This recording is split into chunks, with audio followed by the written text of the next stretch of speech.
ঈদের আনন্দকে ঘিরে ব্যতিক্রমধর্মী এক উৎসবের আবহ তৈরি হয়েছে বাগাডাঙ্গা গ্রামে। শুধু কুরবানি আর মিষ্টি মুখেই সীমাবদ্ধ নয় এ উৎসব।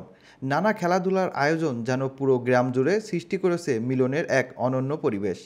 ঈদ মানে আনন্দ আর মিলনের উৎসব, আর সেই উৎসবকে আরও প্রাণবন্ত করে তুলেছে ঝিনাইদহ জেলার বাগাডাঙ্গা গ্রামের মানুষ। ইছামতি নদীর তীরে অবস্থিত এই মনোরম গ্রামে ঈদের দিন থেকেই শুরু হয়েছে নানা ধরনের খেলাধুলা আর সাংস্কৃতিকমূলক আয়োজন। শিশু থেকে বৃদ্ধ সবাই মেতে উঠেছে এই ব্যতিক্রমী আয়োজনে। ঈদের দিন সকাল হতেই গ্রামের মাঠে শুরু হয় দৌড় প্রতিযোগিতা, হাড়ি ভাঙা, দড়ি টানাটানি, কলাগাছে ওঠা, চেয়ারে বসা খেলাসহ নানা মজার খেলা। নারীদের অংশগ্রহণও ছিল চোখে পড়ার মতো। এছাড়াও ছিল বালতিতে বল নিক্ষেপ খেলা। এই আয়োজক কমিটির সদস্য রফিকুল হাসান রকি বলেন, আমরা চাই ঈদের আনন্দ শুধু নামাজ আর কোরবানিতে সীমাবদ্ধ না থাকুক। খেলাধুলা আর একসঙ্গে হাসি খুশি সময় কাটানোর মধ্য দিয়েই মানুষ মানুষের কাছাকাছি আসে। শিশু কিশোররা গ্রাম্য খেলাধুলায় ফিরে আসুক। বাগাডাঙ্গা পশ্চিমপাড়া কর্তৃক আয়োজিত এই খেলায় আমরা আয়োজন করেছি।